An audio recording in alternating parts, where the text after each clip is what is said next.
And we are live. What's going on, YouTube Live? It's your boy, Billy Rowe. Today is Wednesday. I'd like to welcome you to the first row. And if it is Wednesday, you should already know what time it is. It's time for the Wednesday word. That's Wednesday word. Jumping straight into it. Tonight's topic is, what's the forecast? What do I mean? I always like to explain for my topics what I mean by my topics. So what do I mean by what's the forecast? What I mean by what's the forecast is, in life, I can even tell you as recently as today, we spend a lot of time trying to find out what the weather is, what the actual weather is. Is it going to be sunny? Is it going to be rainy? Is it going to be windy? Is it going to be cold? All these things we look at the forecast for, trying to find out how to best prepare for our day, maybe how to prepare for later in the week, giving ourselves a little extra time for a commute or whatever it may be. So we spend a lot of time looking at what the forecast is, the 10-day forecast, the daily breakdown over the hourly view of the forecast. We look at all these forecasts. However, for many of us, sometimes self-included, we fail to look at the overall forecast of our lives. So really, when I say what's the forecast, what I mean is if we could simply apply the same energy and effort to looking at and forecasting our life and our goals and our plans and our dreams and our vision for ourselves.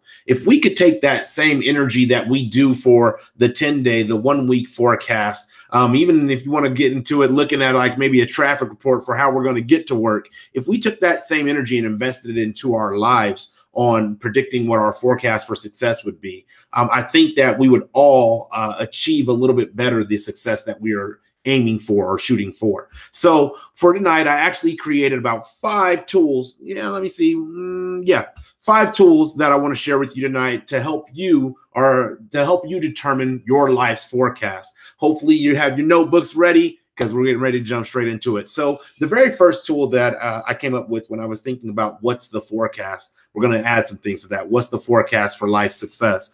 Was if you're looking at now, right now, then it is already too late. What do I mean by that? So let's say we're driving on a freeway and we know that we're supposed to get off on J Street. So we're driving on this freeway and we're not paying attention to any of the signs of where we're going. However, we know J Street's exit is on this freeway. If we wait until we get up to the exit, not the sign that says the exit is coming, if you wait until you get up to the exit and you're in the left lane, you might even be in the right lane. It's already too late to get off on that exit. It's already too late to seize that opportunity to go to where you're trying to go to. So the reason why I say if you're looking at now, it's already too late is because a lot of times in life, many of us procrastinate and we're like, oh, I'm living for the moment. For a while, there was the trend in YOLO, you only live once, living for the moment.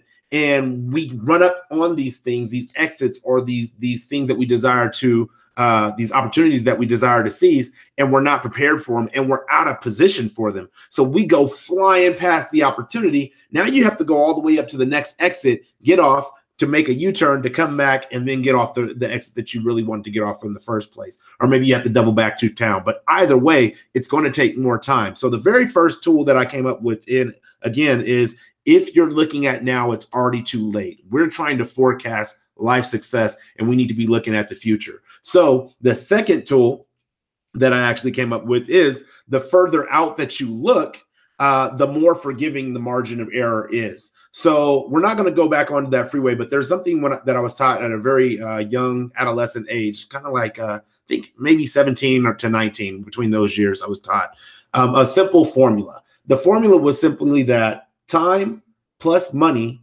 equals financial freedom. The more time that you have to accomplish a financial goal or financial freedom, the less money it's going to cost you. So if I would have put, let's say, $2 into Apple stock back when Apple first launched, if Apple was ever $2, I don't know their prices, you have to look that up. But if I put $2 into Apple stock back when Apple was launched, there's been a couple of stock splits since then. There's been, right now, I believe Apple is somewhere close to like $170 a share. So that $2 could have made hundreds and hundreds of times itself in the course of the lifetime that I would have been holding those stocks. And it would have split to multiply. So it would have cost me less money to get the Apple stock to get a greater return. However, if I wait until today, because I'm not looking into the future, to buy Apple stock, I now have to buy that same stock that I could have got at $2, hypothetically speaking, at $175. So it's going to cost me more money because I didn't take advantage of the time that I had initially.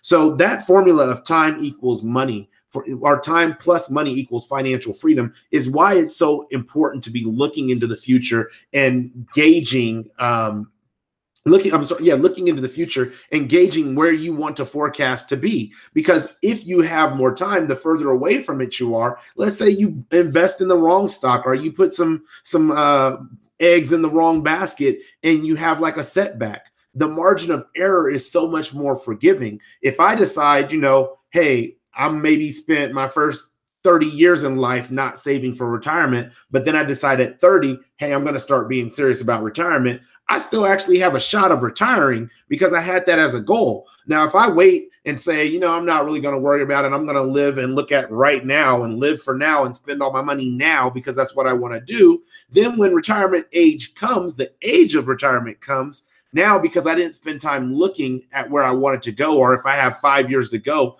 that margin is not as forgiving, because now what that means is I'm actually going to have to work another job or work a job in retirement. So if you're working a job in retirement and it's not a choice, you tell me if you're retired or not. So that's the second tool. The third tool that I came up with in regards to this concept of what's the forecast is find the seasonality of your forecast. So seasonality can be measured in days, years, months. It doesn't really matter. But what I mean by seasonality is simply in a weather concept. In the summer, you expect the sun. Now, does that not mean that you don't get summer showers from time to time? Absolutely. Sometimes there will be a random storm. Those are called in the data world and analysis world, we call those outliers. Those are things that happen on occasion and they're infrequent. They're not within the norm. That they do happen, but you don't plan or forecast your life based on outliers, based on things that might happen as we'll call the freak of nature. So really, when I say it can be measured in days, there's certain things that will happen in finding that seasonality. For me, I know from a day-to-day perspective that my most productive hours are in the morning time, hands down. I wake up, regardless if I had good sleep or bad sleep, I'm going to move and be as productive as possible in the beginning of my days. One of the things that I do to take advantage of that is on Saturdays, I wake up early and I start working on first row content because I understand the seasonality of my mind on a day-by-day basis.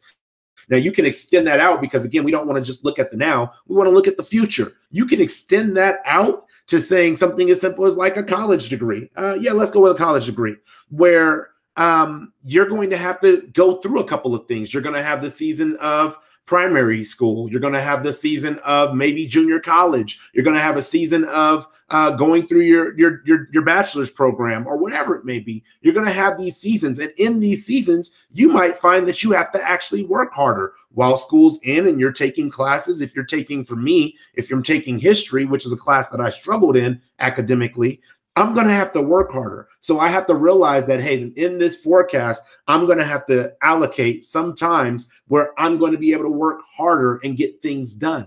That is a part of that seasonality. And once you understand that, you realize, hey, it's just a season. And just like every other season in life, seasons come and seasons go. Now, they may come back around if you don't pass the history class. They may come back around if you make some wrong decisions. But then you go through with that knowledge and the lessons that you gleaned from the first experience, and you try to apply better decisions in the next run through. So that is the third tool, is find the seasonality of the forecast. The fourth tool that I came up with is really about being flexible. It's about anticipating the need to adapt. And so I guess the best way to describe this is maybe in relationships, where in a relationship, let's say, I say we're best friends forever, BFFs forever and ever. We're going to be friends for the rest of our lives. Well, if I don't create flexibility and have the perception that I need to prepare to adapt, then there's no way that relationship can last forever. If I'm assuming that it's going to last forever based upon this perfect storm, it has to meet these perfect requirements, and I don't give any room to deviate from that, then it can't technically last forever. Actually, I came across for a better analogy for this. I came across a notebook that is probably, I don't know, maybe 5 years old. And the notebook was written by my oldest son. Now, in this notebook, I'm reading, and it's just like he's writing to himself. It's kind of like he's journaling, and he's writing, when I get to this age, this is what I want to have accomplished. He wanted to write a book. He wanted to own his car by now, I think. There was a couple of things that he wanted to do, but there really was no flexibility built into what he wanted to do. It's just like, by this time, I want to do this. And then there were not decisions made to accomplish these things. You can't say you want to write a book and then not write any book or any words that would compile a book. And then be like, yeah, okay, well, I'm going to somehow hit that. You have to really be adaptable and say, okay, if I want to write a book, how am I going to adapt through this process? And I know that's a lot to ask for somebody who's in the 6th grade, but we can bump that up to our ages. I'm in my 30s. We can bump that up to a person in their 30s, a person in their 20s who says that they want things and they forecast the things that they want. However, they don't put the work into getting those things, and they don't leave room to adapt for when that work is not done or when that work takes a little longer than what we planned for. So just like you would keep maybe an umbrella or a jacket or a sweater or maybe some gym shoes in your car to adapt to the weather based on the forecast, you also have to keep that room and that flexibility in your own life forecast. Be willing to adapt. And when you're willing to adapt, what you will do is you'll find yourself better prepared to seize opportunities that will move you closer to your forecast. So that is tool number 4. And then the last tool that I came up with in regards to what's the forecast for life success is being intentional. And really the way I wrote it was intentional actions yield predictable results. Unlike the weather, which we cannot affect as individuals, at least we can't greatly impact the weather events that take place on the planet.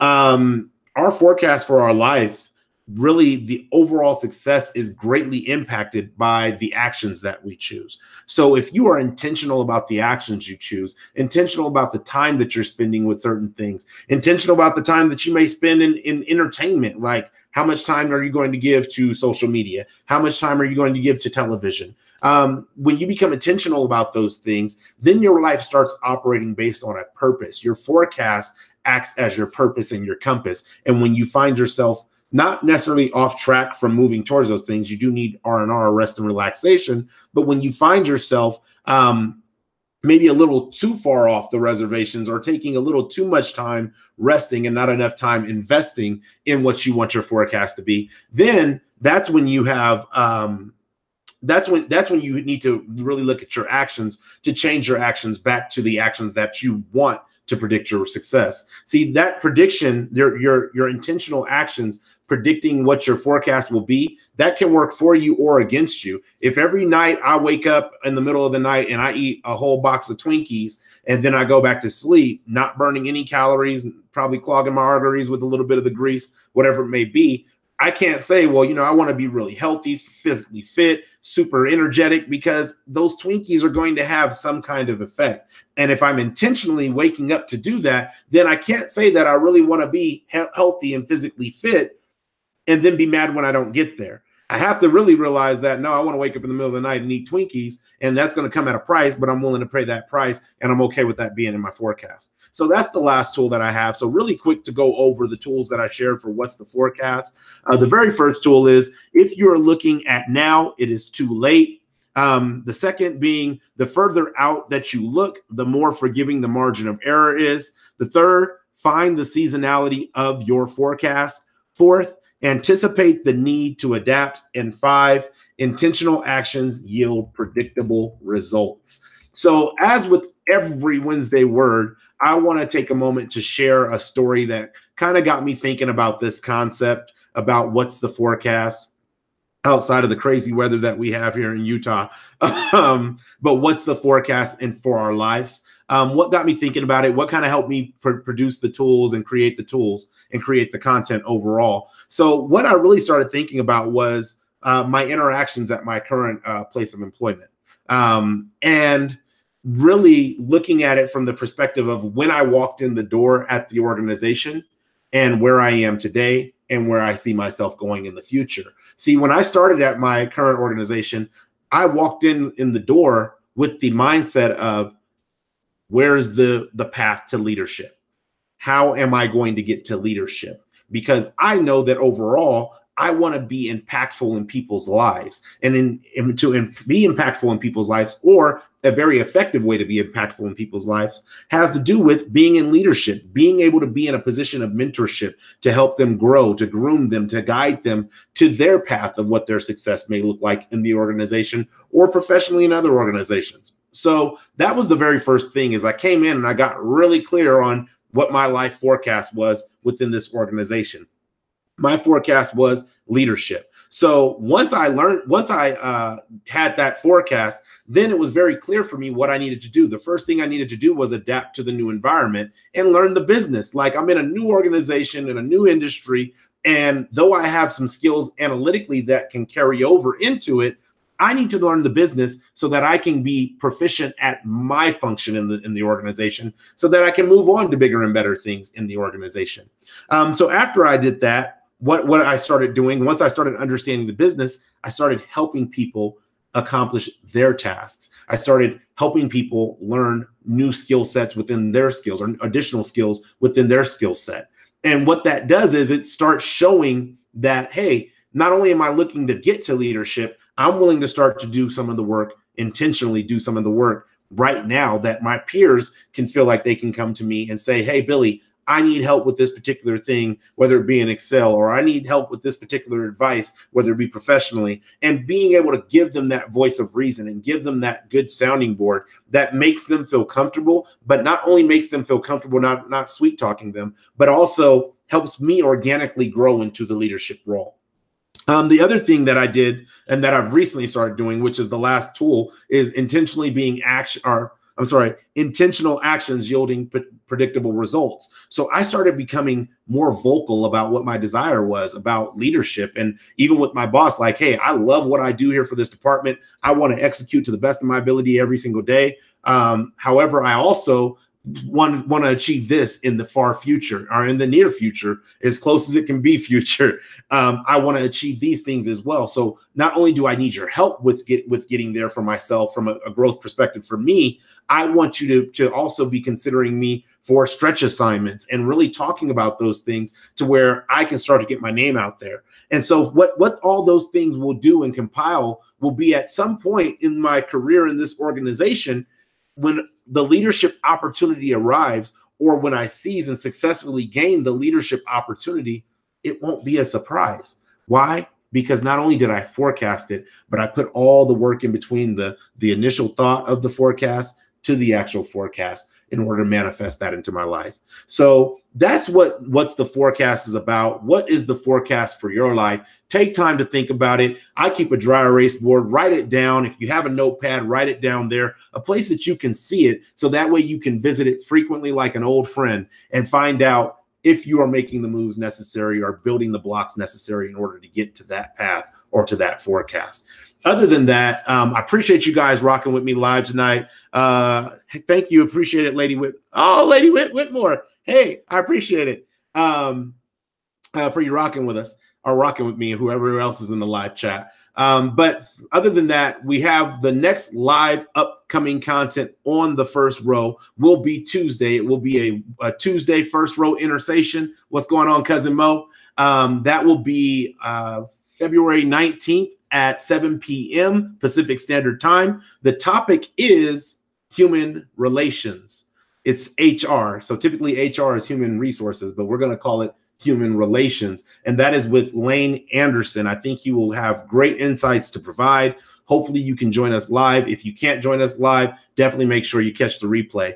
But other than that, as always, if you have not subscribed yet to the First Row channel, I don't know what you're doing. There's plenty of things to click on and subscribe to. I don't think there's a problem with subscribing to anything that's going to help you grow and that's going to speak life into your life. So click that subscription button if you haven't done so already. When you click it, there's a bell next to it. Click the bell so you can be notified when we are live on the First Row, and you can participate live in the comments, live in the chat, whether that's asking questions, giving nuggets, or whatever it may be.